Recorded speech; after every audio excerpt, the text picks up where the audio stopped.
필요한 지역에 공급할 수 있는 건 정비사업밖에 없기 때문에 누가 나와도 비슷한 공약으로 가지 않을까 싶어. 조합원 입주권을 받는 게 20, 30대들의 차라리 부동산 투자의 전략이다.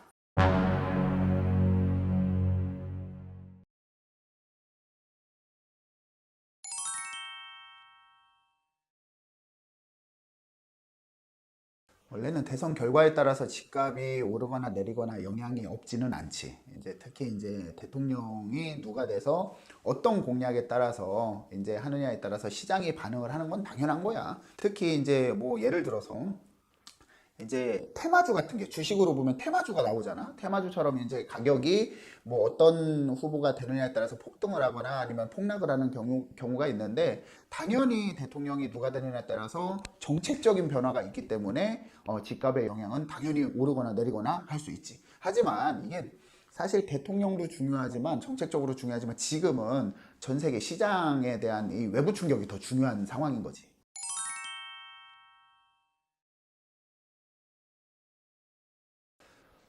일단은 이제 야당에서는 대선 후보가 확정이 됐지. 그 대신에 이제 여당에서는 아직 후보가 확정이 안 되고 있어서 여당에 대한 부동산 정책이 어떻게 나올지는 아직 몰라. 근데 뭐 기존의 부동산 정책을 이어간다라고 하면은 당연히 뭐 정비사업 완화와 그 다음에 이제 윤석열 전 대통령 시절에 나왔던 이제 노후주택 특별법, 이제 일기 신도시 재건축을 좀 빨리 하겠다라는 그런 법들이 이어가겠지.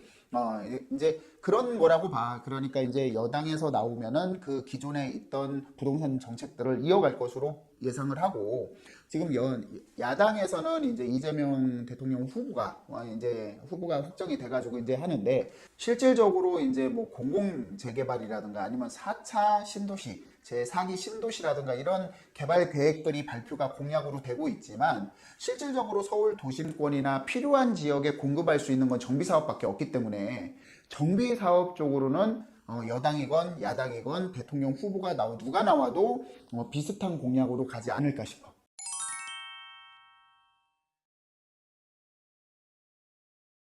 정비사업 쪽은 많이 풀어질 거라고 봐. 왜냐면은 자 우리가 한번 생각을 해보면 그 지금 이제 윤석열 전 대통령 시절에 이제 270만 호 공급을 한다라고 했어. 1년에 50만 호씩. 하지만 공급할 수 있는 서울 도심에 필요한 지역에 공급을 할 수 있는 것은 정비 사업밖에 없다. 그래서 지금 뭐 오세훈 서울시장하고 국토교통부하고 많은 이제 협업 자체를 가지고 이제 여러 가지 역세권 활성화 사업이다. 신속통합기획구역인데 신속통합기획 개발 사업인데도 불구하고 이제 서울 역세권 활성화 사업을 접목시켜서 용적률 인센티브를 굉장히 많이 완화해 주겠다. 이제 요건을 완화해 주겠다. 이런 사업들이 굉장히 많이 있단 말이야.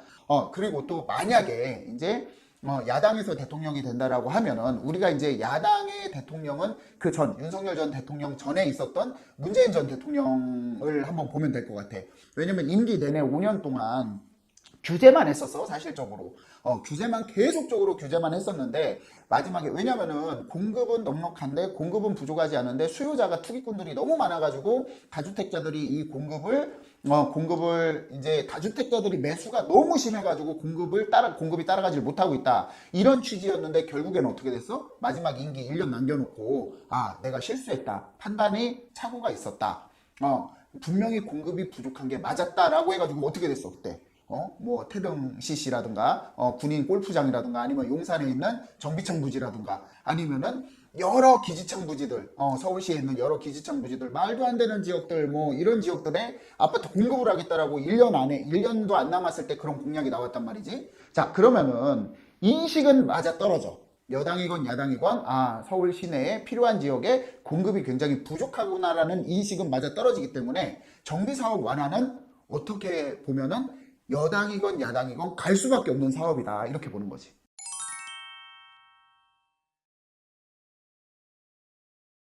지방 부동산이 지금 많이 심각하긴 해. 왜냐면은 뭐 인구 소멸 예정 구역도 뭐 80군데가 넘고 특히 미분양의 50% 정도 차지하는 데가 거의 뭐 악성미 분양 차지하는 데가 대부분 차지하는 데가 이제 또 대구 쪽이고 그렇기 때문에 이제 지방의 부동산이 많이 심각하다라고 볼 수는 있어. 그래서 이번에 소형주택도 지방에 있는 소형주택 취득세 감면 혜택이나 여러 가지 혜택을 받는 조건이 공시지가 2억에서 지방은 공시지가 1억에서 공시지가 2억으로 상향 상향 조정을 했지. 그만큼 지방에 대한 이제 특례나 이런 특혜를 좀 주는 건데, 베네핏을 주는 건데, 이제 앞으로 그런 것들이 누가 되든지 점점 더 심해질 거야. 왜냐면 베네핏을 많이 줘야만 지방의 활성화. 이게 왜 중요하냐면, 이 PD 그 지방 세수 중에 혹시 취등록세나 재산세가 몇 프로 정도 차지하는지 알아? 잘 모르지. 지방 세수 중에 우리가 이제 지방자치단체를 한 게 40년 가까이 됐는데, 지방 세수 중에 가장 중요한 게 취등록세거든. 그 재산세하고 이 시군 구세인데 여기에서 지방재정의 50% 이상을 차지해. 그러니까 이 지방재정의 거래가 안 되기 때문에 지방재정이 빵꾸가 나면 이거 어떻게 되냐? 다 정부에서 보조를 해줘야 돼. 그렇기 때문에 지방의 부동산을 살리지 않을 수가 없는 구조야. 그래서 앞으로 지금도 뭐 지방에 있는 뭐 미분양 아파트를 사면 취득세 면제, 뭐 5년 동안 양도세 면제 이런 혜택들이 있지만 앞으로도 계속해서 그런 혜택들이 나올 것으로 예상을 하고 있지.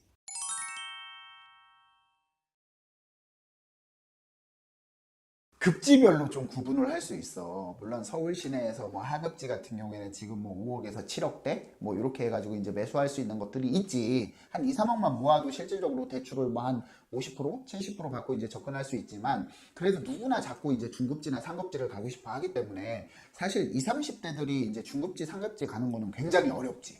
그렇기 때문에 이제 그 누누이 얘기하는 정비사업 쪽으로 좀 왜냐면은 이게 개발이 된다라고 해도 내가 청약을 해가지고 분양권을 받는다?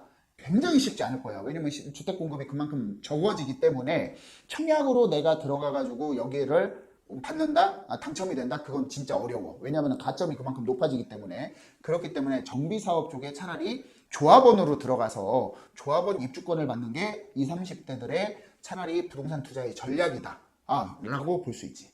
자, 오늘은 이제 대선이 이제 얼마 안 남았지. 6월 3일인데 진짜 얼마 안 남았어. 진짜 왜냐면 선거가 너무 많이 있는 것 같아. 그래서 이제 얼마 안 남은 대선으로 인해서 이제 정권이 어떻게 되느냐에 따라서 대통령 후보가 어떻게 되느냐에 따라서 한번 부동산 시장을 살펴봤는데 이게 좀 예민하게 받아들여야 되는 게 뭐냐면 어떤 분이 대통령이 되더라도 이 정책의 방향성을 거스를 수는 없거든. 그렇기 때문에 이 부분을 좀 꼼꼼히 체크해서 영상에 도움이 되었으면 좋겠어. 다시 할까요? 네. 이 부분을 꼼꼼히 체크해서 투자하는데 좀 현명하게 투자를 했으면 좋겠고 그 투자하는 데 있어서 이번 영상이 좀 도움이 되기를 바래.